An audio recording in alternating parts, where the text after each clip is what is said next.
asxaabta qaaliga ah waxaa idinla hadlaya oo nasaan u dhaawacan waaya maxmaamin yaxye asxaabay waxaa igu dhacday arankii la ii dilay waxaa waaye maadaama aan cadaalad iyo xaqa ah ka hadlay oo aanan ka hadlay runta jirto ee sharma boy iyo daaq darji loo geystay waxaa dhacday maanta markay saacad maraysay halka saaca haweenimo waxay soo wacay dhalinyaradaasi ka koobnaayeen 8 qof waxay yiraahdeen walaal shaqbaaba kuwa qaar aan aqoon u leeyahay waxay yiraahdeen biyaa la hadlayna shaqbaaba markaas ku yiri haa waa diyaar busti aqoon ab u lahaa waxaa dhacday in la yiraahdo brother waxaa rabaa inaan kula hadlo oo kulkulba aan kula hadlo kala hadla arinka sharma boy iyo waxyaabo ku saabsan waxaa yiri brother diyaar waay waxa ka qabi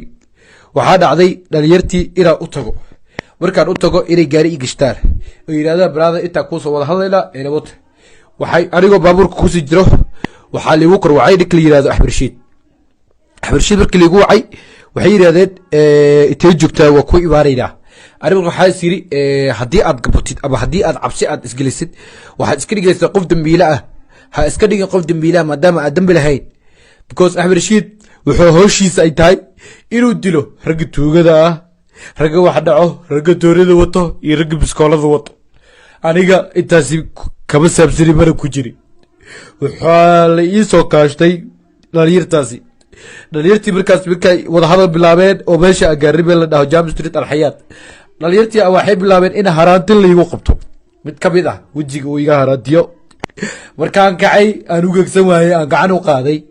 oo isdagaalay waxay ka koobnaayeen markaas 10 qof 2 qof ayaa gadaal uga soo dirsoontay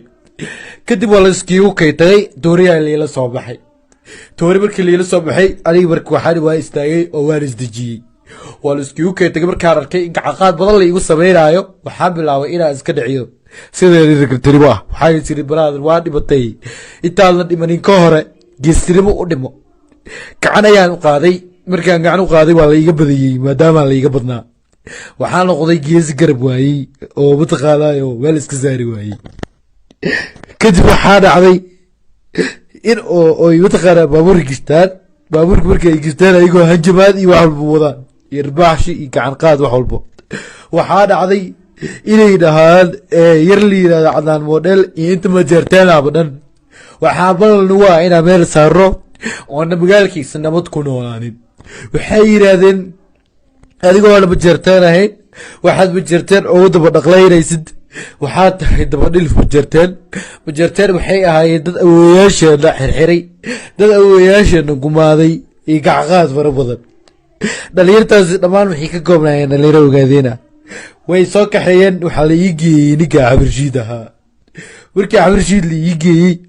inta axbarshiid la ii geeyey ka hore baabuurkii inta igu wadeen hajabaad badan ay igu wadeen waxay yiraahdeen waxaa next ah oo kugu xijireenaa ninka la yiraahdo cunaan model maadaama uu yahay majarteen marka waxaa dhacday ina ay isoo wareejiyaan askari la ii geeyo askari walba la ii geeyo wuxuu igu sameynayay gacaqaad waa lii dhirbaaxayey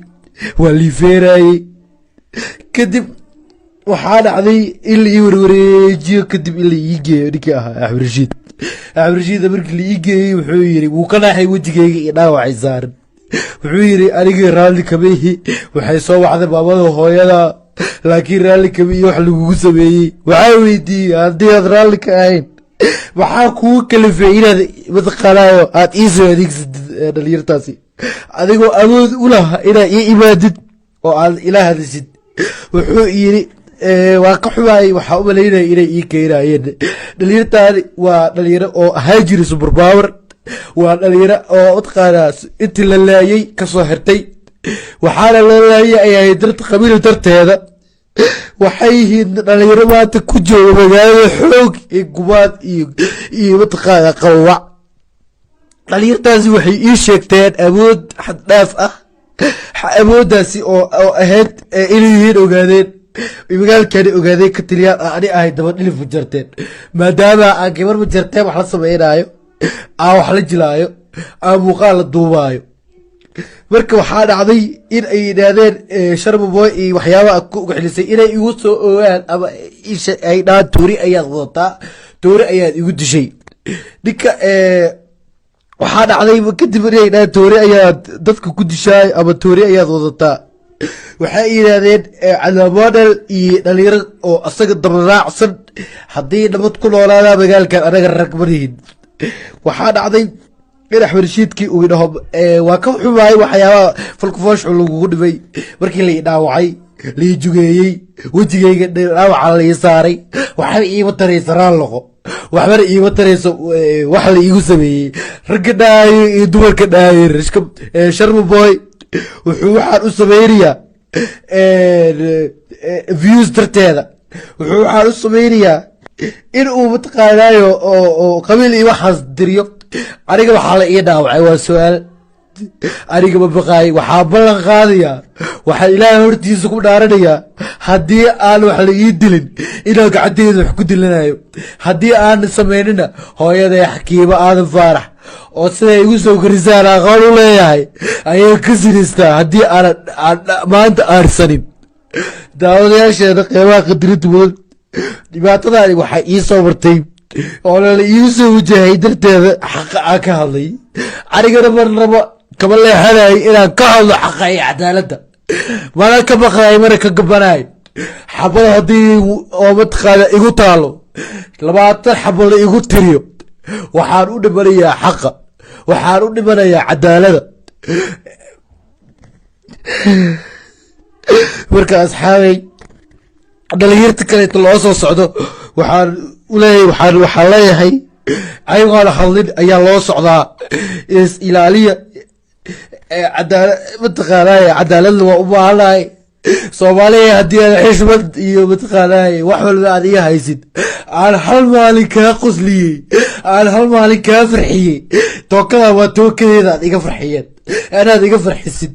inaad waxaan doonayaa aad ii banaan baxaan ii istaagaan taasi waxaa waaye waa baryo aa idinka baryayahay